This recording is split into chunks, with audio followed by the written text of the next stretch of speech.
नमस्कार, जोहार झारखंड देख रहे हैं आप। आपके साथ मैं हूं शिप्रा झा। बुलेटिन की शुरुआत करेंगे बड़ी खबर के साथ और बड़ी खबर गिरिडीह से है, जहां एक एटीएम बगोदर थाना क्षेत्र के अटका इलाके में लावारिस हालत में मिला। अटका के बाजार टांड के पास जीटी रोड से थोड़ी दूर पर एक सुनसान जगह से इसे बरामद किया गया। मशीन पूरी तरह क्षतिग्रस्त है। ग्रामीणों की सूचना पर पुलिस ने इसे जब्त कर लिया और आगे की छानबीन में जुट गई है। बताया जा रहा है कि धनबाद के तोपचांची से एचडीएफसी का बैंक का एटीएम चोरों ने उखाड़ लिया था, जिसके बाद उसमें रखे 27 लाख रुपए भी चोरी कर ली। बगोदर थाना प्रभारी ने कहा है कि जब्त एटीएम को तोपचांची पुलिस को सौंपने की प्रक्रिया शुरू हो चुकी है। फिलहाल एटीएम चोरी में किस गिरोह का हाथ है, गिरोह ने एटीएम की चोरी कैसे की और चोरी के बाद एटीएम को धनबाद के तोपचांची से गिरिडीह के अटका कैसे ले जाए, ये सब कुछ अनुसंधान का विषय बना हुआ है। आपको बता दें कि तोपचांची से अटका की दूरी करीब 43 किलोमीटर है और इतनी भारी मशीन को बिना गाड़ी की सहायता से इतनी दूर ले जाया जा सकता। ऐसे में धनबाद से गिरिडीह तक ले जाने के दौरान पुलिस को इसकी भनक क्यों नहीं लगी, अब ये बड़ा सवाल उठ रहा है। अब इस मामले के सामने आने के बाद कई सारे सवाल हैं जो उठ रहे हैं। सवाल ये कि एटीएम चोर गिरोह का कब सुराग मिलेगा। सवाल ये भी कि एटीएम को 43 किलोमीटर दूर आखिर कैसे ले गए चोर। और सवाल ये भी बनता है कि बगोदर जाने तक किसी को आखिर भनक तक क्यों नहीं लगी।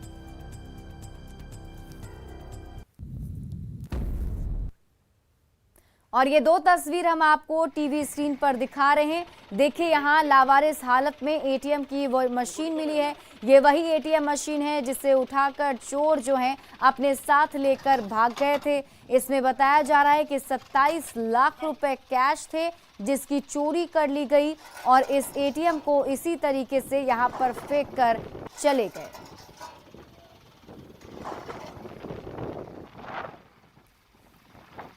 तो गिरिडीह से आपको ये खबर बता रहे हैं। दरअसल इसको जो है अपराधियों की तरफ से इस एटीएम की चोरी कर ली गई थी और वो तस्वीर हम आपको आपके टीवी स्क्रीन पर दिखा रहे हैं। पहली तस्वीर में आप देख पा रहे होंगे क्षतिग्रस्त स्थिति में जो एटीएम मशीन आपको दिखाई दे रही है, ये वही मशीन है जो एचडीएफसी बैंक का बताया जा रहा है और इसे तोपचांची से चुरा कर एटीएम लेकर भाग गए थे वहां से चोर और इसे गिरिडीह के बगोदर के अटका के पास से बरामद किया गया है। फिलहाल पुलिस जो है उस एटीएम को अपने कब्जे में ले चुकी है और अब यहां पर भी जांच शुरू की जा रही है। ये जानने की कोशिश की जा रही है कि आखिर इतनी दूर तक एटीएम को कैसे ले जाया गया, क्योंकि एटीएम मशीन जो है वो भारी है, तो ऐसे में जरूर इसमें गाड़ी का इस्तेमाल किया गया होगा। बढ़ते आगे, कोडरमा से अगली खबर आपको बता रहे हैं, जहां दूधी माटी में केमिकल लदा टैंकर पलट गया। हैरत की बात रही कि बिना केमिकल पहचाने मौके पर पहुंचे लोग केमिकल को लूटने में ही जुट गए।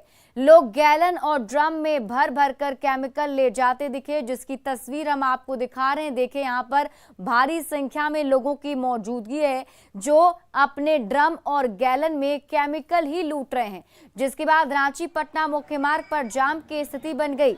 वहीं घटना की सूचना मिलते ही कोडरमा थाना पुलिस मौके पर पहुंचकर क्रेन की मदद से ट्रक को सड़क के किनारे से हटाया गया, फिर जाम हटाया गया, जिसके बाद वहां पर आना जाना सामान्य हो सका। और अब हम आपको कोडरमा से ही एक और खबर दिखाते हैं, जहां कल एक टैंक लॉरी बेकाबू होकर पलट गया। टैंकर में तेल भरा था जिसे लूटने के लिए ग्रामीणों की भीड़ जुटी रही। सैकड़ों लोग टैंकर से तेल लूटने के लिए दौड़ पड़े। कोई बाल्टी लेकर पहुंचा तो कोई हांडी लेकर ही पहुंच गया। टैंकर कोडरमा होते हुए नवादा जा रहा था और इसी दौरान मेधातरी काली मंडा के पास बेकाबू होकर पलट गया, जिसमें ड्राइवर और खलासी को मामूली चोट आई, लेकिन जान की चिंता छोड़कर लोग माल लूटने में लग गए। बाद में कोडरमा थाने की पुलिस मौके पर पहुंची और पलटे टैंकर को क्रेन से सीधा कर सड़क को चालू कराया गया। और गढ़वा पुलिस ने एक ऐसे नक्सली को गिरफ्तार किया है जो AK-47 लेकर घूमता था और प्रेमिका के साथ मिलकर खौफ का साम्राज्य खड़ा करने में लगा था। खास बात यह है कि सरेंडर पॉलिसी का लाभ लेने के बाद भी ये नक्सली नक्सलवाद की दुनिया में पैर जमाने में लगा था।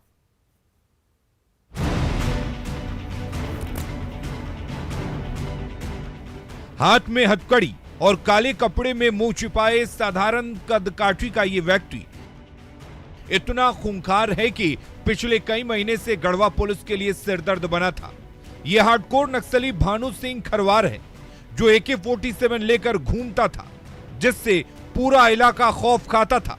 आखिरकार 3 थानों के पुलिस ने मिलकर इस नक्सली को प्रेमिका के साथ रंका थाना क्षेत्र के करी जंगल से गिरफ्तार कर धर दबोचा है।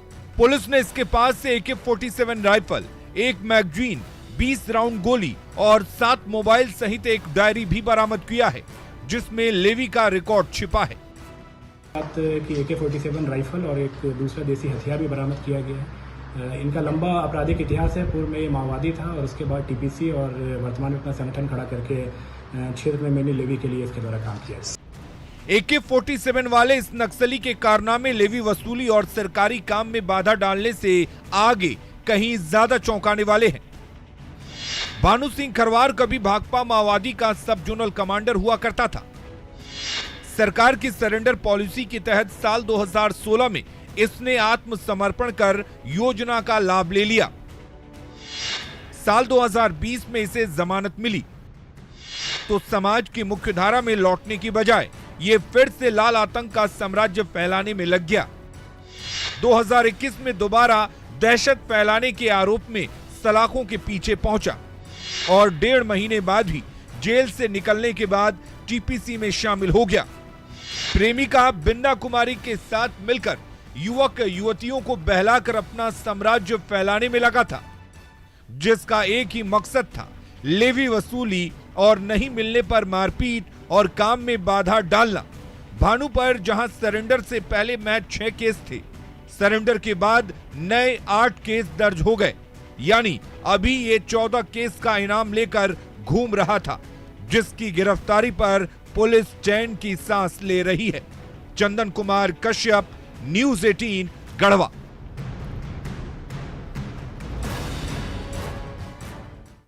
देवघर में आज झारखंड के मुख्यमंत्री हेमंत सोरेन का आगमन होने जा रहा है। मुख्यमंत्री हेमंत सोरेन मुख्य कार्यक्रम स्थल KKN स्टेडियम में मुख्यमंत्री रोजगार सृजन कार्यक्रम में शामिल होंगे। CM दोपहर 12:30 बजे देवघर एयरपोर्ट पहुंचेंगे और इसके बाद सीधे देवघर बाबा मंदिर जाएंगे, जहां पूजा अर्चना करने के बाद कार्यक्रम स्थल पहुंचेंगे। कार्यक्रम के बाद मुख्यमंत्री देवघर सर्किट हाउस जाएंगे, जहां पार्टी कार्यकर्ताओं और अधिकारियों के साथ मंत्रणा भी करेंगे। KKN स्टेडियम में मुख्य समारोह आयोजित किया जाएगा, जिसे लेकर सारी तैयारियां पूरी कर ली गई हैं। कार्यक्रम स्थल का जायजा लिया न्यूज़ 18 संवाददाता मनीष दुबे ने। आज मुख्यमंत्री हेमंत सोरेन का आगमन है। ऐसे में देवघर के नगर स्टेडियम देवघर KK स्टेडियम में तैयारियां पूरा कर ली गई है। आप देख सकते हैं कि ये स्टेज बनाया गया है, जहां पर रोजगार सृजन योजना के तहत मुख्यमंत्री रोजगार सृजन योजना के तहत ऋण वितरण और जागरूकता का कार्यक्रम किया जाएगा। सबसे पहले 12:15 बजे देवघर एयरपोर्ट हवाई यात्रा करके वो हेमंत सोरेन पहुँचेंगे। उसके बाद फिर मंदिर वहाँ से जाएंगे। मंदिर में पूजा अर्चना करने के बाद देवघर के KKN स्टेडियम में कार्यक्रम किया जाएगा, जिसमें कि मुख्यमंत्री रोजगार सृजन योजना के तहत जो है ऋण वितरण भी किया जाएगा और साथ ही साथ जागरूकता भी फैलाया जाएगा। ये इस वक्त की तस्वीरें हैं देवघर के KKN स्टेडियम की, जहां पर सारी तैयारियां कर ली गई हैं। लगातार जिला प्रशासन के द्वारा यहां पर देखरेख किया जा रहा है। अभी थोड़ी देर पहले ही देवघर DDC भी पहुंचे थे और सभी जो यहाँ पे कार्यक्रम का जो है सारी चीज़ों का व्यवस्था करके और जायज़ा लेकर यहाँ से पहुँचे हैं। तो कुल मिलाकर ये कह सकते हैं कि यहाँ का जो है पूरा तैयारी पूरी हो चुकी है और मुख्यमंत्री के आने के बाद इसी स्थल पर जो है यहाँ पर कार्यक्रम होना है और यहाँ से जो है ऋण वितरण किया जाएगा और साथ ही साथ मुख्यमंत्री सृजन योजना के तहत जो है जागरूकता भी फैलाया जाएगा। मनीष दुबे, न्यूज़ 18 देवघर। रांची के मांडर में उपचुनाव के लिए नामांकन पत्र भरने की आज आखिरी तिथि है। आज बीजेपी की प्रत्याशी गंगोत्री कुजूर नामांकन करने जा रही हैं। 7 जून को नामांकन पत्र की स्क्रूटनी होगी और 9 जून तक नाम वापसी की आखिरी तिथि है। इसके बाद 23 जून को मांडर में उपचुनाव के लिए मतदान होगा। एक तरफ जहां बंधु तिर्की की बेटी शिल्पी नेहा तिर्की कांग्रेस से चुनावी मैदान में उतर चुकी हैं, तो वहीं दूसरी तरफ बीजेपी की तरफ से गंगोत्री कुजूर भी उपचुनाव में अपनी किस्मत आजमा रही हैं। उपचुनाव को लेकर राजनीतिक दलों की तैयारियों पर अधिक जानकारी दे रहे हैं रांची संवाददाता कोमल बहल।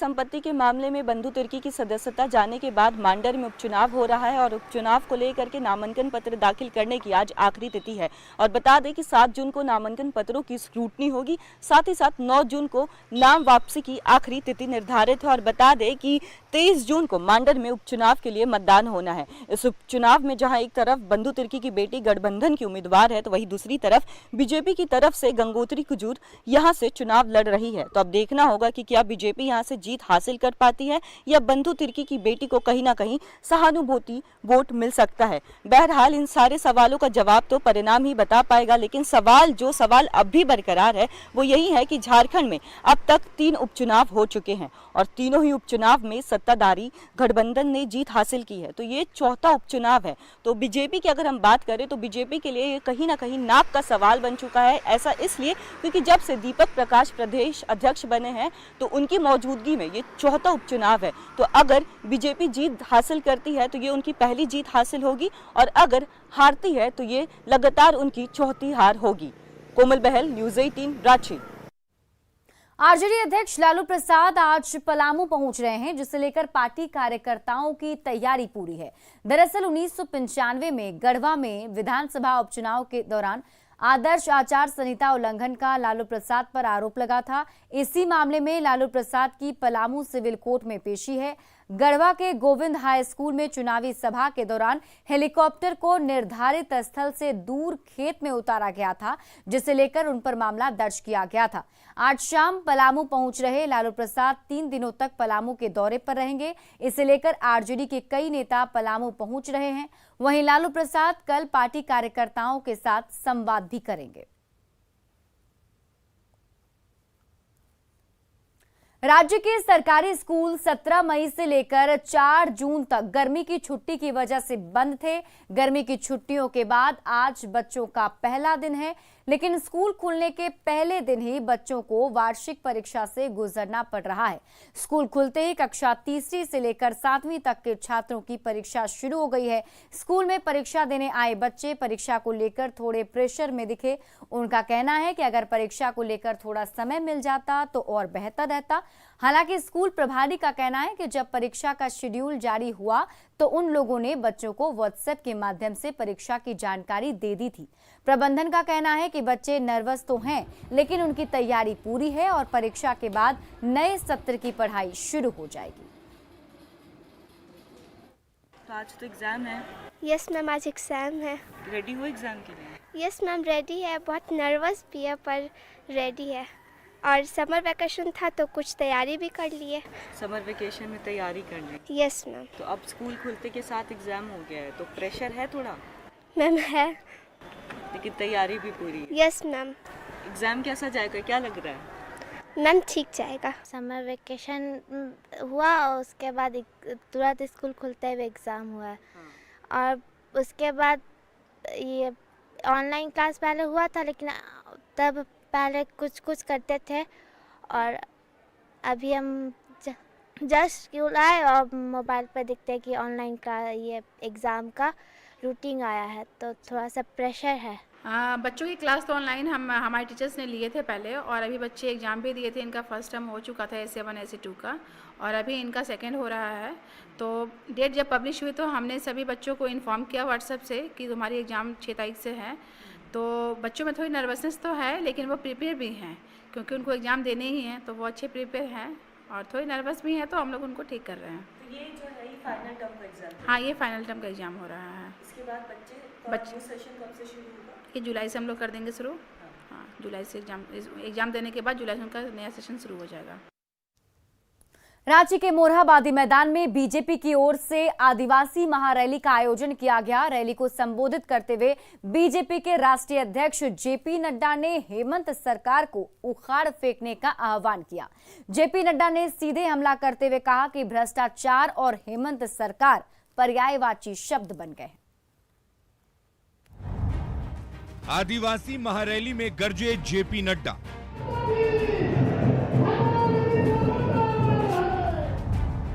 हेमंत सरकार के भ्रष्टाचार पर प्रहार। भ्रष्टाचार और हेमंत सोरेन ये पर्यायवाची बन गए हैं। आदिवासियों के रोम रोम में देश प्रेम। ये अभिवादन, ये अभिनंदन, ये स्वागत, ये शक्ति प्रदर्शन, ये विहंगम झलकियां रांची में आदिवासी महारैली की हैं। बोलती तस्वीरें बीजेपी के लिए किसी शक्ति प्रदर्शन से कम नहीं है। रांची के मोरहाबादी मैदान में बिरसा मुंडा विश्वास रैली में करीब 50,000 आदिवासी कार्यकर्ताओं का महाजुटान हुआ। बीजेपी के राष्ट्रीय अध्यक्ष जेपी नड्डा मुख्य अतिथि के तौर पर शिरकत करने पहुंचे और जब रैली को संबोधन करने आए तो हेमंत सरकार के खिलाफ खूब गरजे। भ्रष्टाचार के बहाने हेमंत सरकार को उखाड़ फेंकने की अपील की। उन्होंने कहा कि आज भ्रष्टाचार और हेमंत सरकार पर्यायवाची शब्द बन गए हैं। भ्रष्टाचार और हेमंत सोरेन ये पर्यायवाची बन गए हैं। आप देखिए, मैं दंग रह गया। अपने नाम पर मुख्यमंत्री और खुद ही ये खदान मंत्री भी खुद ही है, माइंस मिनिस्टर भी है, खुद ही माइंस मिनिस्टर होते हुए अपने नाम पर लीज का पटा लेते हैं, पटे पर लीज पर पटा लेते हैं और खदान का काम शुरू करते हैं। श्रीमती के नाम पर, भतीजों के नाम पर, भाइयों के नाम पर, रिश्तेदारों के नाम पर। मैं ठीक बोल रहा हूं कि नहीं बोल रहा हूं? कमीशन खोरी और हेमंत सोरेन पर्यायवाची है कि नहीं है? पर्यायवाची है कि नहीं है? ऐसी सरकार को रहने देना है क्या? जब आदिवासी अस्मिता की बात आई तो झारखंड में 32 आदिवासी समूहों की सांस्कृतिक पहचान भी दिखाई गई। रैली के मंच से जेपी नड्डा ने कहा कि आदिवासियों की चिंता सिर्फ बीजेपी ने की है और आदिवासियों में देश प्रेम रोम रोम में भरा है। चिंता अगर किसी ने की है तो वो नरेंद्र मोदी जी यशस्वी प्रधानमंत्री ने की है। यह भी हमको ध्यान में रखना है। और फिर मैं कहने के लिए नहीं कह रहा हूं। आज मोदी सरकार में 8 कैबिनेट मंत्री हैं, 8 मंत्री हैं हमारे जो आदिवासी भाई हैं। हमारे लगभग 36 एमपी हैं और राज्यसभा में 8 एमपी हैं। राज्यसभा में कोई भी एमपी कोई रिजर्वेशन से नहीं जाता। झारखंड में आदिवासी वोट बैंक निर्णायक है। आदिवासी महारैली के बहाने बीजेपी आदिवासी समुदाय को अपने पाले में लाने की कोशिश में जुटी हुई है। रांची से ओम प्रकाश की रिपोर्ट, न्यूज़ 18।